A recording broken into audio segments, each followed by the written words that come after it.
وہ کرامت ظاہر کر دیتے ہیں. کسی سے الگ کام لینا ہوتا ہے نوعیت کا, اس کے ہاتھ پہ ظاہر نہیں کرتے.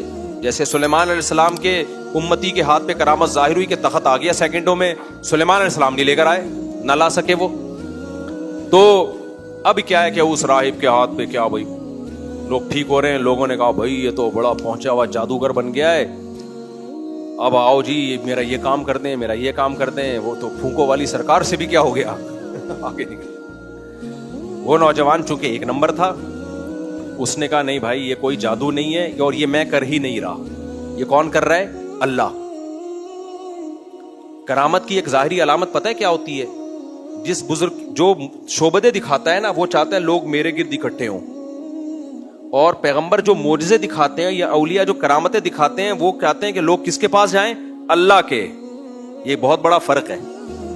وہ اپنا جو ہے معتقد نہیں بناتے, یہ اپنے آپ کو سجدہ نہیں کرواتے, بلکہ وہ کہاں لے کے جاتے ہیں, اللہ کی طرف. دیکھو نبی صلی اللہ علیہ وسلم کے ہاتھ پہ معجزے ظاہر ہوئے, تو ہم سجدہ نبی کی قبر پہ کرتے ہیں یا بیت اللہ میں؟ بیت اللہ میں. تو نبی نے ان معجزوں کے لیے معاذ اللہ کیش نہیں کروایا اپنے لیے, بلکہ وصیت کر کے گئے کہ اللہ یہود و نصارہ پہ لعنت کرے کہ جو اپنے انبیاء کی قبروں کو سجدہ گاہ بنا لیتے ہیں, میری قبر کو سجدہ گاہ مت بنانا, میری قبر کو عید کی طرح میلے ٹھیلے مت کرنا, جیسے مزاروں پہ عرس ہوتے ہیں, یہ کام مت کرنا. تو اپنی قبر کو آپ نے شرک سے محفوظ رکھا.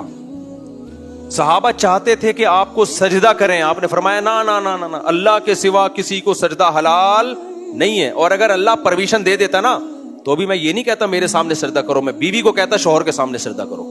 جو اوریجنل سچی مچی کے بزرگ ہوتے ہیں, جب ان کے ہاتھ پہ کرامت ظاہر ہوتی ہے تو وہ اپنی نفی کرتے ہیں, بھائی ہم کچھ نہیں ہیں, ہم اللہ کی عبادت کرتے ہیں, تو اس کی وجہ سے ہمارے ہاتھ پہ کچھ یہ چیزیں ظاہر ہو گئیں, تو کس کی طرف جانا ہے بھائی, اللہ کی طرف جاؤ, اسی کی عبادت کرو, اسی کی طرف جاؤ. تو وہ نوجوان نے بھی یہی کرنا شروع کر دیا. اس نے بھی کیا, لوگ آ کے کہتے تم تو یار بڑے زبردست بن گئے. اس نے کہا بھائی میرا کچھ بھی نہیں ہے, نہ میں گنجے کے سر پہ بال اگا سکتا ہوں, نہ میں کوڑ کے مریضوں کو, میں تو صرف ہاتھ لگاتا ہوں, اور کرتا کون ہے, اللہ. تو کس کی طرف جاؤ, اللہ کی.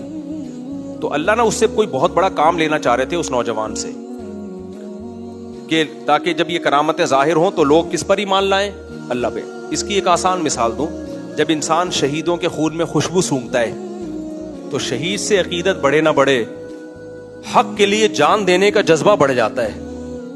کیا خیال ہے؟ یعنی اللہ کے لیے جان دینے کا جذبہ بڑھ جاتا ہے. تو یہ وہ کرامت ہے جس سے انسان اس شہید کی طرف نہیں جا رہا, کدھر کو جا رہا ہے, اللہ کی طرف. تو یہ فرق ہے جادو میں اور کرامت میں. تو اس نوجوان نے کہا کہ بھائی میں نہیں, بھائی یہ کون کرتا ہے, بھائی یہ اللہ کرتا ہے. اب بادشاہ کو بھی پتا چل گیا بھائی یہ تو بہت بڑی چیز بن گیا ہے یار, ہم نے کون کون سے تیل ایجاد کر کے دیکھ لیے, بال نہیں آ رہے. تو اس کو لایا گیا, بادشاہ نے کہا بھائی تیرا معاملہ بہت بڑھ گیا ہے. تو اس نے کہا میں نہیں کرتی, میں جادو نہیں ہے یہ, میں ایمان لے آیا ہوں, ایک خدا کو مانتا ہوں, تجھے رب نہیں مانتا. بادشاہ کو غصہ آیا, اس نے اس کو لالچ دی, ڈرایا دھمکایا, ہر طرح سے کوشش کی کہ یہ عیسائی مذہب کو چھوڑ دے, یہ نہیں مانا.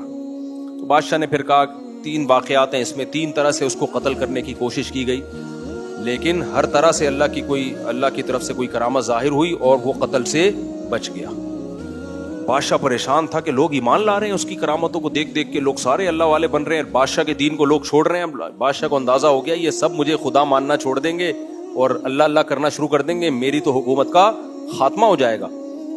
تو بادشاہ نے پھر یہ کیا, بہت پریشان, ہر طرح سے جب قتل کی کوششیں ناکام ہو گئی نا, اب یہ ہے اس نوجوان نے کہا دیکھو جب اللہ کسی کو بہت محیر العقول واقعات دیتے ہیں نا تو پھر اس کی آزمائش بھی بہت سخت ہوتی ہے. تو اس نوجوان نے کہا دیکھ تو اگر مجھے قتل کرنا چاہتا ہے میں ایک طریقہ بتاتا ہوں. اب یہ اس نوجوان کا ایک طرح سے فدائی حملہ تھا, صحیح ہے نا, تو مجھے قتل کرنا چاہتا ہے تو میں تجھے طریقہ بتاتا ہوں. کتنی بڑی قربانی دی اس نوجوان نے. اب لوگوں میں نا یہ بات پھیل گئی تھی کہ اس کو جس طرح بھی پہاڑ پہ لے کر گئے زلزلہ آیا وہ لوگ گر گئے یہ بچ گیا, کشتی میں لے کر گئے طوفان آیا وہ مر گئے یہ بچ گیا. تو اس نے کہا میں تجھے ایک طریقہ بتاتا ہوں جس طرح سے تو اگر مجھے اس طریقے سے قتل کرے گا تو میں قتل ہو جاؤں گا. وہ کیا ہے؟ تو چوک میں ساری دنیا کے لوگوں کو بلا, اپنے ملک کے جتنے بھی لوگ ہیں, اور مجھے چوک پہ کھڑا کر کے تیر مار اور کہ بسم اللہ و ربی ھذا الغلام, اللہ کے نام سے اور اس نوجوان کے خدا کے نام سے, رب کے نام سے. جب اللہ کا نام لے کے مارے گا میں مر جاؤں گا. نوجوان کو اندازہ تھا کہ جب یہ اللہ کا نام لے گا تو لوگ کہیں گے بادشاہ نے ساری کوششیں کر لی, کچھ نہیں ہوا, اللہ کا نام لیا ہے تو یہ, اس کا مطلب کرنے والا کون ہے؟ اللہ. نوجوان کو پتا تھا یہ جب ہوگا نا تو لوگ بادشاہ کے دین کو چھوڑ دیں گے اور یہ بھی دیکھیں گے میں نے اتنی بڑی قربانی دی. تو اس نوجوان نے تو اپنی جان پیش کی. اس نے کہا بادشاہ تو ایسے کر. لوگوں میں ہلچل مچ گئی, بھائی ایسے ہونے والا ہے. بادشاہ نے کہا یار میں پبلک کو کنٹرول کر لوں گا, اس کو کنٹرول کرنا ممکن نہیں ہے, اس کے ساتھ تو اللہ کی مدد ہے, ایک دفعہ یہ شہید ہو جائے تو پبلک کو میں سنبھال لوں گا. لیکن اس کو پتا نہیں تھا کہ پبلک جب یہ واقعہ دیکھے گی نا تو وہ بالکل تیرے ہاتھ سے نکل جائے گی. قربانی یہ نوجوان دے رہا ہے. تو اس کو کسی ستون پہ لٹکایا گیا اور بادشاہ نے اللہ اکبر بسم اللہ و رب ھذا الغلام, اللہ کے نام سے اور اس غلام کے رب کے نام سے, جب یہ تیر چلایا تیر اس کی کنپٹی پہ لگا اور یہ اسی وقت شہید ہو گیا. ایک بعض روایات میں آتا ہے حضرت عمر رضی اللہ تعالیٰ عنہ کے دور میں اس کی قبر کھولی گئی تھی تو تیر کا جو زخم تھا وہ ہرا تھا اور اس سے خون بہ رہا تھا. شہیدوں میں بہت ایسا واقعات ہوتے ہیں کہ 10 سال کے بعد قبریں کھلتی ہیں, جسم بھی سلامت ہوتا ہے, خون بہ رہا ہوتا ہے. یہ کامن ہے شہیدوں میں, بہت ہوا یہ واقعہ. وہ شہید ہوا جہاں اس نے شہادت پائی ہے, سب لوگ اشہدو ان لا الہ الا اللہ و اشہدو ان عیسی ابن مریم روح اللہ, جو بھی اس زمانے کا کلمہ تھا وہ سارے سیدنا عیسیٰ پہ ایمان لے آئے, سارے مسلمان ہو گئے, جو عیسائی مذہب انہوں نے اختیار کر لیا. اور اس وقت عیسائیت میں توحید تھی, عیسائی حضرت عیسیٰ کو اللہ کا بیٹا نہیں کہتے تھے. تو اب کیا ہوا ہے جب یہ سب ہو گیا تو بادشاہ نے کہا یہ کیا ہو گیا, اے کی رولہ پہ گیا, چودھری سٹا لے گیا. پنجاب میں نا الیکشن جب تھے تو کوئی اور جیت گیا, چودھری صاحب جیت گئے, محنت کسی اور نے کی تھی, تو اس پہ یہ پنجاب میں شعر لکھا ہوتا تھا اے کی رولہ پہ گیا, چودھری سٹا لے گیا. تو بادشاہ نے کہا اے کی رولہ پہ گیا, یہ تو چودھری سٹا لے گیا, کوشش میں کر رہا ہوں اور فائدہ کون لے گیا, یہ تو نوجوان کا دین لوگوں نے قبول کر لیا.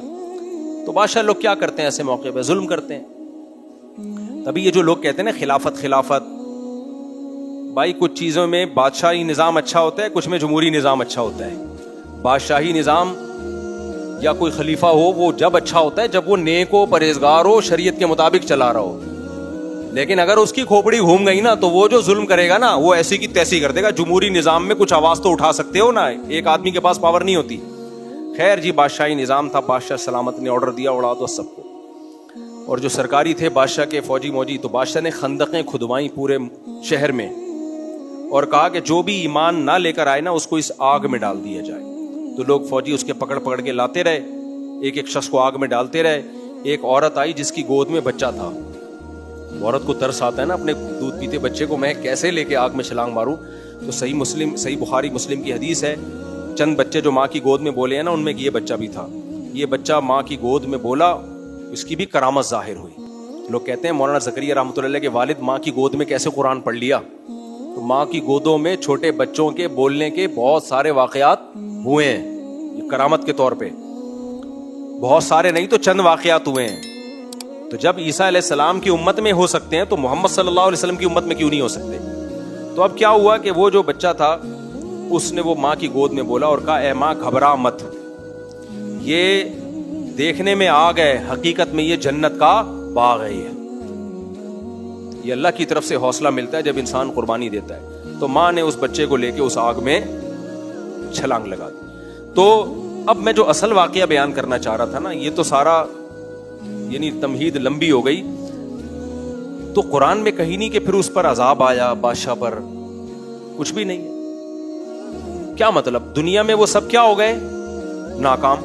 تو وہ ساری قوم جتنے بھی لوگ ایمان لائے تھے ہزاروں کی تعداد میں, وہ سب آگ میں اس نے جلا دیے.